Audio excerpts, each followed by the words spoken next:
So, what are some of the benefits of fats, and what are they, what are they used for in the body?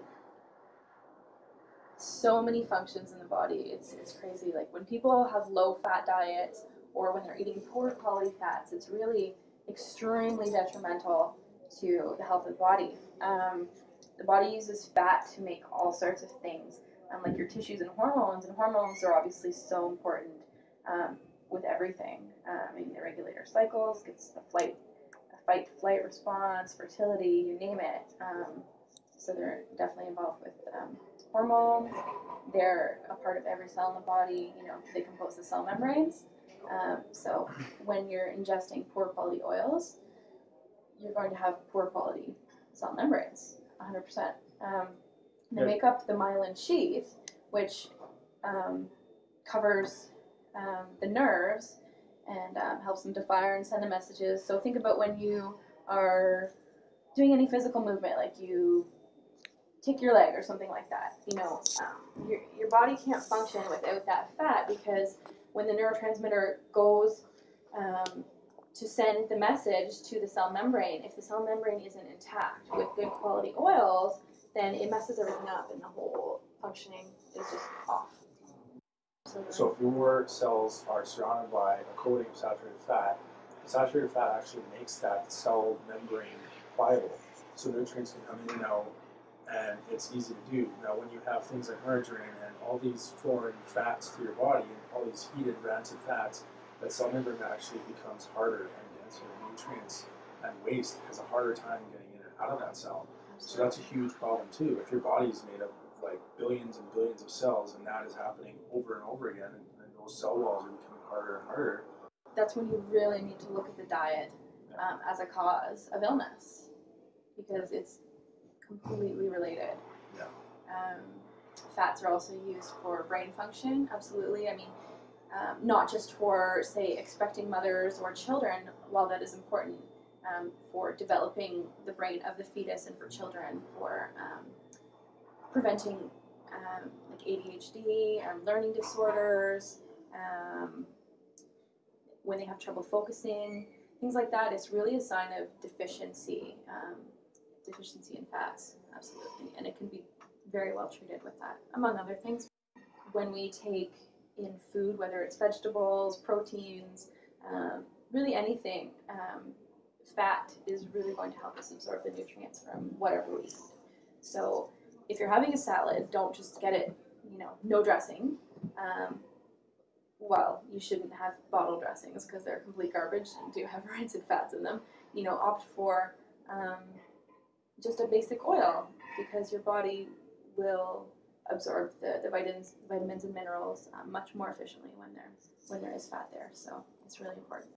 And as well, part of your cholesterol is actually responsible for taking those nutrients from the proper places and depositing them in your body. So, I mean, just to switch topics a little bit, the whole LDL and HDL situation, how we're all told that HDL is so much better than LDL, and LDL is the bad cholesterol. Yeah. Well, it's not true. I mean, it's not. The LDL isn't really responsible for the blocking of the arteries and stuff like we're all told to believe. It's all the inflammation in our diets and inflammation in our daily lives that's causing that, and then the LDL is responsible for trying to repair that inflammation. But like anything in our body, repairs things slightly thicker than it would normally. So that's what's actually causing the inflammation or the blockages, not the LDL itself. Absolutely, and that's again when you need to look at the underlying cause, like why is that happening? If every restaurant and everybody's pumping the canola oil and everybody's using canola oil, so our consumption of saturated fat is basically going down. Mm-hmm.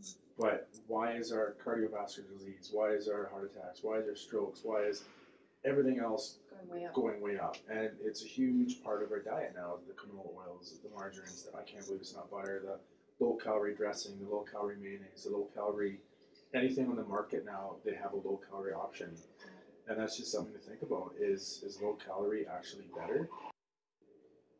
So basically, like most of the products on the shelves today at any local supermarket are pretty much filled with bad fats or rancid fats, or fats that you probably wouldn't want to consume on a regular basis, or if at all, if you can.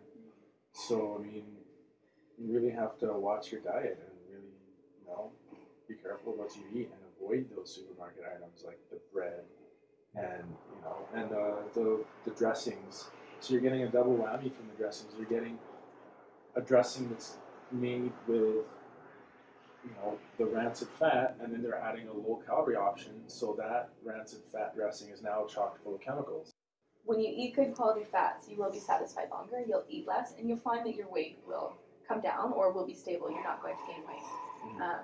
Really the best thing, like you said, healthy fats, go talk to some farmers, make your own dressings yourself. They're super easy to make. Some you can even just make in a little bowl. Others, more elaborate ones just require a blender, but they're super easy to make, cheaper, and you can get pretty creative with them. Or you can, go to a health food store and make friends with people there, and like Erin Toner, and they will definitely offer you healthier options for fat. So if any of our viewers, as we always recommend in all our videos and all our radio shows, we don't just want our viewers just to trust our opinion and our word. We kind of want them to go out and research for themselves and find out, their own information. Do you have any good articles or good sites or anything that they can go and check out and kind of research for themselves? Well, one of the old standbys that's been around forever by Udo Erasmus is "Fats that heal, fats that kill." That is a good starting point.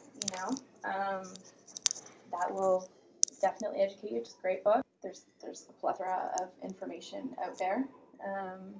The internet can be confusing, especially when people are trying to tell you to eat basal for your health, for your heart health. But websites like Natural News are good. Dr. Mercola talks a lot about healthy fats. He's a big supporter of coconut oil and the benefits of having a good amount of saturated fat in the diet.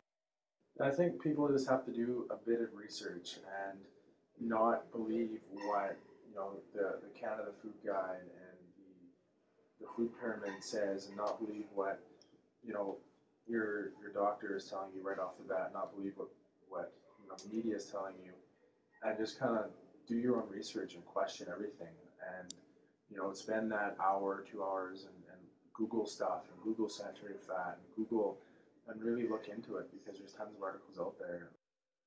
Thanks for listening to our first ever episode on Set Fitness Radio. We want to thank our special guest, Erin Toner, and she will be hopefully a feature on quite a few episodes, because we love hearing her talk, and she's got lots of important stuff to say. So for our listeners, how do they get a hold of you? How are you on Facebook? Are you on Twitter? Absolutely. Well, I love to talk, so thank you for having me. I'm on Facebook. You can look me up under Erin Toner, or my blog is theEspot. Catchy, I know. And on Twitter, it's Erin _the_E_spot. And my website is theEspot.ca. And I always like questions, comments, feedback. All right, thank you for listening. If you want to get in touch with any of the Set Fitness trainers, hit us up on Twitter at Set_Fitness, or look us up on Facebook at Set Fitness and Nutrition Limited.